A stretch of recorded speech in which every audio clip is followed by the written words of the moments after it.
There's trouble in paradise. Nations in the South Pacific are sick of us simply thinking of them as sunny playgrounds for postcard holidays. Many have significant problems which threaten their very existence. In the last few months, Scott Morrison has been trying to convince leaders around the Pacific that Australia is looking out for them and wants to help. But the Prime Minister isn't receiving much thanks in return. And that's because China is on the march and seems prepared to splash more of its cash in the region. How it's doing that, though, as we discovered, is alarming, at times sinister. Right now in the Pacific, seeing red has a lot of people seeing red. 2 months ago, the Pacific nation of Kiribati switched its allegiance from Taiwan to Communist China. So this is very clearly somebody tailing us. We're not being paranoid. No, this is actually very real. Now, as the first foreign journalists to try to report here since, we're under surveillance, then house arrest.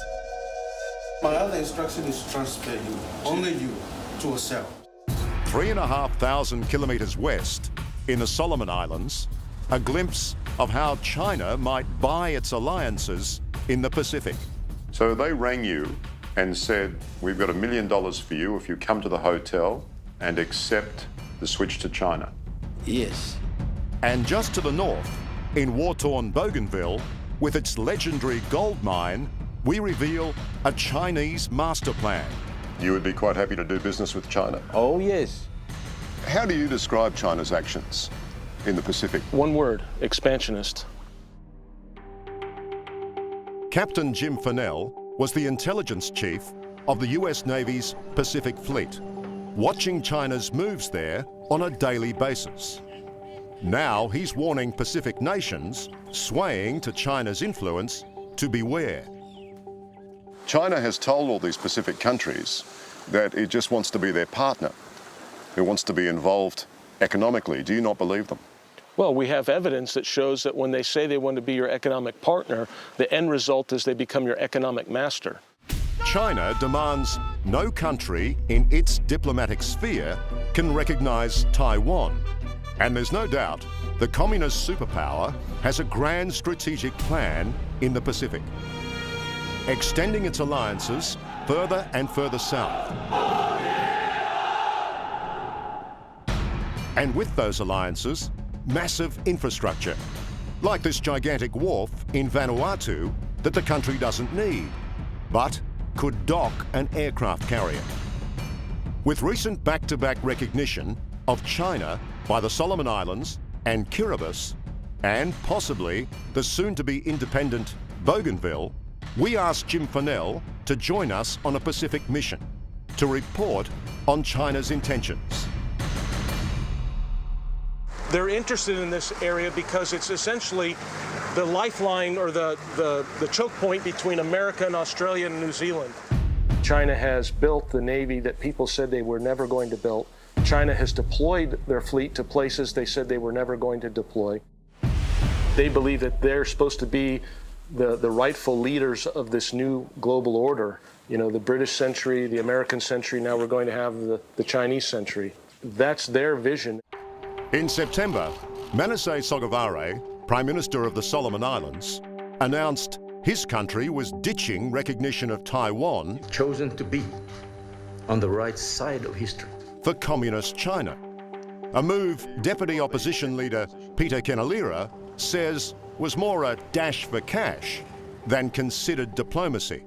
Are you happy that your country has switched allegiances from a democracy to a communist state? For me personally, I'm not. We should have taken our time and not be dictated and marching to the beat of a more dominant country. It's really China first, and not Solomon's first. And here in the Solomons, we found direct evidence that China's influence could have a sinister side. So they rang you and said, we've got $1 million for you if you come to the hotel and accept the switch to China. Yes. Daniel Sudani is the premier of the Solomons' largest island, Malaita. He says he was offered a $1 million bribe to back his country's switch to China. You're suggesting that there are a lot of corrupt politicians in your government? Yes.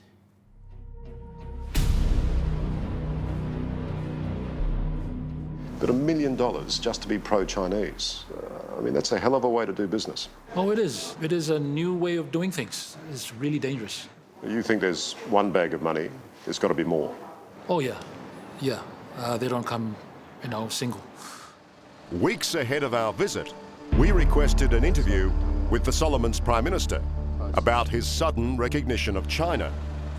While we're here, we try again in person, also wanting to ask him about his refusal to investigate the bribery allegations made by Premier Sudani. As we're waiting, a high-level Chinese delegation leaves the Prime Minister's office. Then, hot on their heels, Manasseh Sogavare himself hurries out, head down, and clearly in no mood to talk. Mr. Prime Minister, 60 Minutes Australia, sir. We'd just like to ask you a couple of questions about China. Mr. Prime Minister.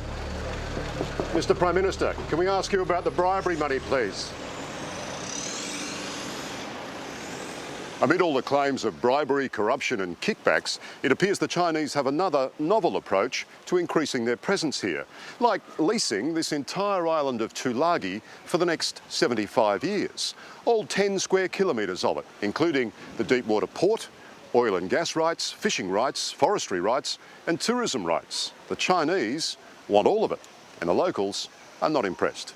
When I heard about it, I thought that China is a communist country and the Solomon Islands is a democratic country.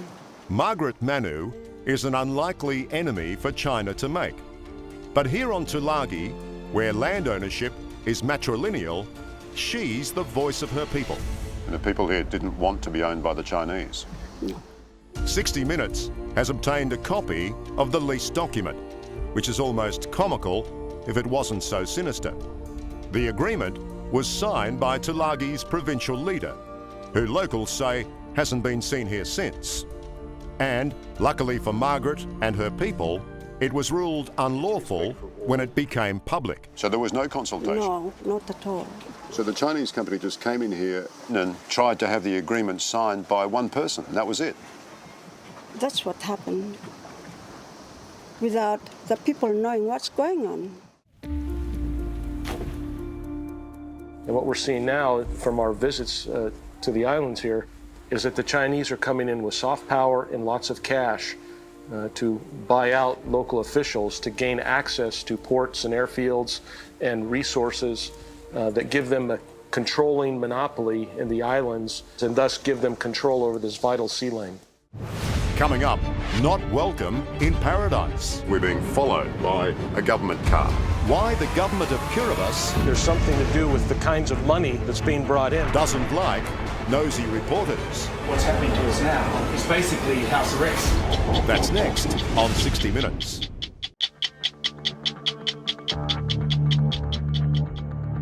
There's something both threatening and absurd about being tailed by a mysterious black sedan in a country that essentially has only one road. It's mid-morning on our first day in Kiribati, the latest Pacific Island nation to recognize communist China and dump Taiwan. We're being followed by a government car. Now, whether that's Kiribati government or whether that's somebody from the government operating under Chinese instruction, who knows? But it's a very, very strange thing to happen in a place like this. With us is Captain Jim Fennell, former intelligence chief of the US Navy's Pacific Fleet, and someone who's witnessed firsthand how China does business in the Pacific. It could be that the Chinese have said, as part of this deal, you're going to have to pay more strict attention to who's here and what they're doing. Few foreign journalists come here, none since the country's abrupt switch of allegiance to China. One reason is that Kiribati requires a draconian film permit that journalists working in the region say is almost never granted. And gives the government the right to completely censor any news reports. We know we may meet trouble, but have come anyway. A move we'll soon find is supported by very senior figures in Kiribati. What's happening to us now is basically house arrest. On arrival at our hotel, we're immediately placed under house arrest and threatened with imprisonment. If you keep arguing with me, my other instruction is to transfer you to a cell. We have no right in the country. The sensitivities are running high here because Kiribati is critically important to China's Pacific Master Plan. The immense swathe of ocean territory controlled by this tiny island nation is smack in the middle of a secure sea lane China wants to establish, all the way to the Antarctic, which it calls the Blue Economic Passage. So you think this blue economic passage, as China puts it, is just the cover story? It's just the start of what they want to do? It's the start of a comprehensive plan that they have to dominate the region. And at first it's with economic development, but it will be followed by fishing fleets and maritime law enforcement, and then eventually naval forces. Back at our hotel, two very high-level visitors have demanded access to us, despite the government agents guarding the entrance. These guys have told us if we do anything, they've made it quite clear today that if we leave the front door of this hotel, we'll be put into a cell. But whose order is that? I take it as the president. The man on the right is Kiribati's founding father and first president, Sir Eremiah Tabai, one of the most respected men in the South Pacific. With him is Kiribati's opposition leader, Tisabu Tabani. In this interview, secretly filmed with their permission, these senior figures told us we were right to come here without a permit, also telling us there's media repression in their country, which has become more hardline since the current government's recognition of China. I'm not surprised, this is the action of, a communist country, taking us around, Sir Eremiah and Mr. Tabani also told us the Chinese doled out $250,000 cash around these islands within weeks of Kiribati's recognition of Beijing. What sort of democratic country spies on journalists and puts them under house arrest? We're embarrassed to be part of that, So you'd be happy to come to our aid? Sure. If we get chucked in the cell. Well, at least there's a little bit of democracy left on Kiribati. Count us as your friends, I don't think, we'll never forgive these guys for doing what do they do and what do they put Kiribati on the map. It's a sad day for democracy.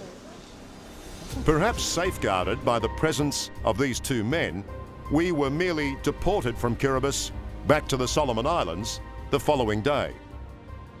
Why do you think the Kiribati government is so paranoid about media crews telling the story of what's going on there? Well, I think it's pretty clear that there's something to do with the kinds of money that's being brought in. How that money's being distributed obviously would be something that they would probably not want people to know about or hear about.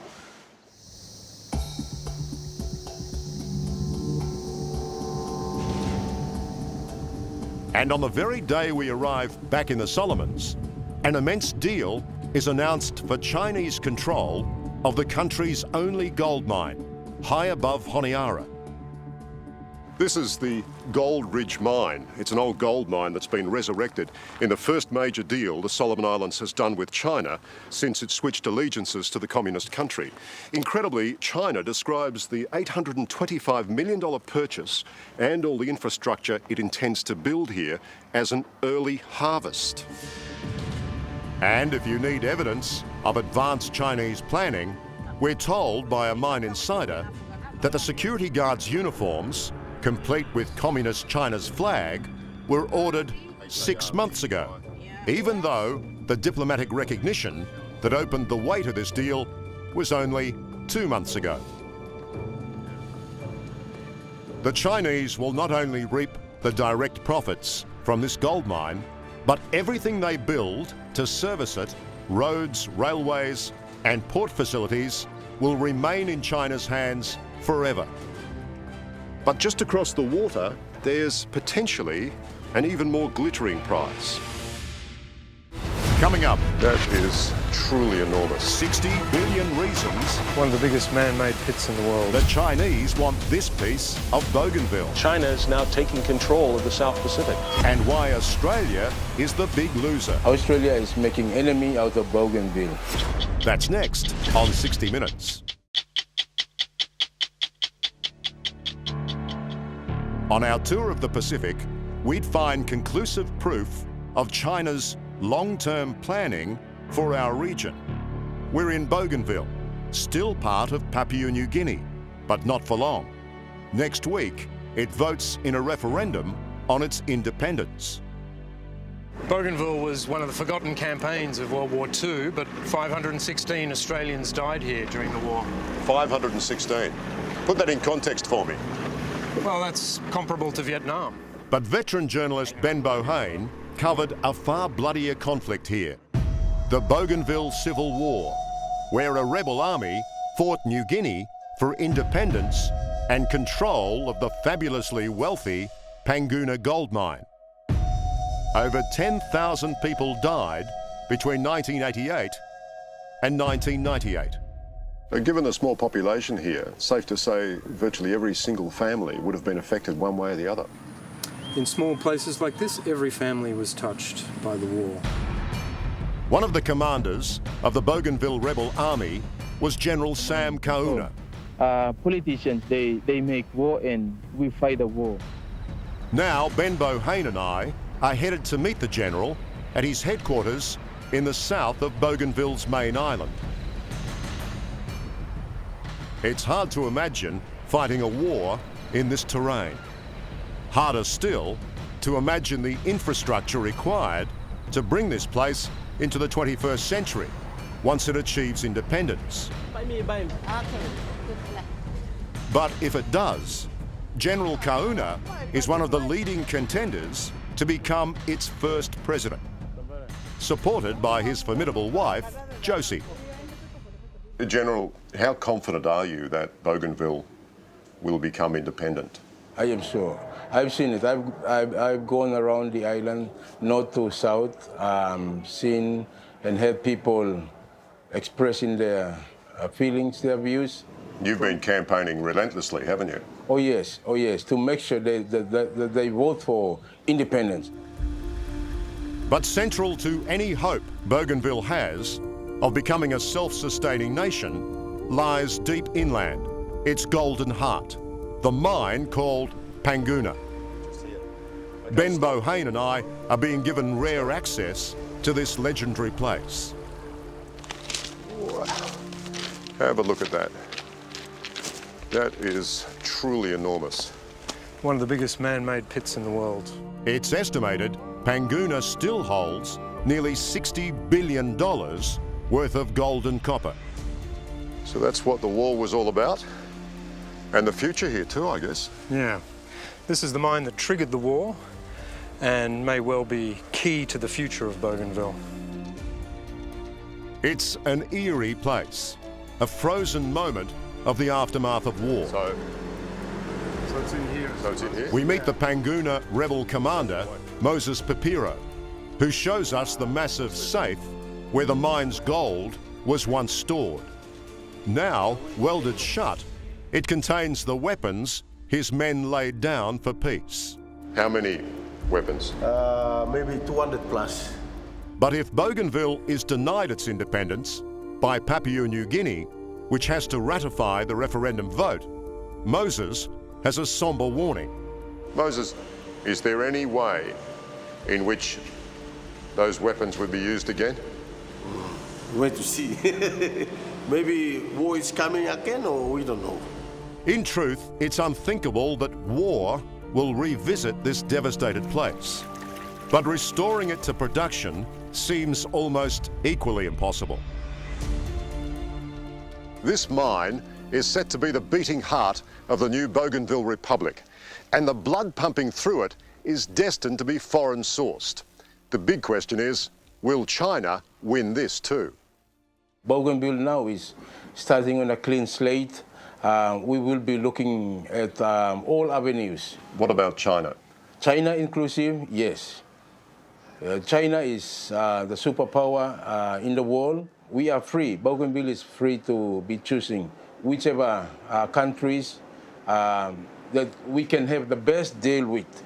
On the eve of the independence vote, an extraordinary revelation by General Kauna. A detailed plan for the complete infrastructure rebuild of the island. And the plan is Chinese. The first offer has come from China. It is here with us. We are still waiting for Australian offer, USA offer of how they could support Bougainville. Roads, ports, and airport, all to be built by China. But the General is adamant it's only because Australia and the US have offered nothing of the sort. Australia even refused the General a visa, an almost unforgivable insult. You're saying if Australia is truly genuine, you want an apology and you want us to do more now? That's why I feel Australia is making an enemy out of Sam. Australia is making enemy out of Bougainville when they give me that treatment. Observing this with us is Captain Jim Fennell, the former intelligence commander of the US Pacific Fleet, who's been with us on this trip. There's been no previous inkling that China has such a long-term master plan for Bougainville. And as our last stop, it's alarming news for this experienced China watcher. If Bougainville becomes the world's newest country, that's quite a prize for China, isn't it? Yes, it is. And it sets up what with the flip at Kiribati and the flip in the Solomons and what they're doing in Vanuatu, what they're doing in Fiji, you start to see a trend line here, which is that China is now taking control of the South Pacific. And so I think that's why you're starting to see some change in the United States, for instance, and even in your own government in Australia, where people are starting to say, if we don't stand up and check China's expansionism, we will be ruled by them in another 25 or 30 years. Hello, I'm Liam Bartlett. Thanks for watching. To keep up with the latest from 60 Minutes Australia, make sure you subscribe to our channel. You can also download the 9Now app for full episodes and other exclusive 60 Minutes content.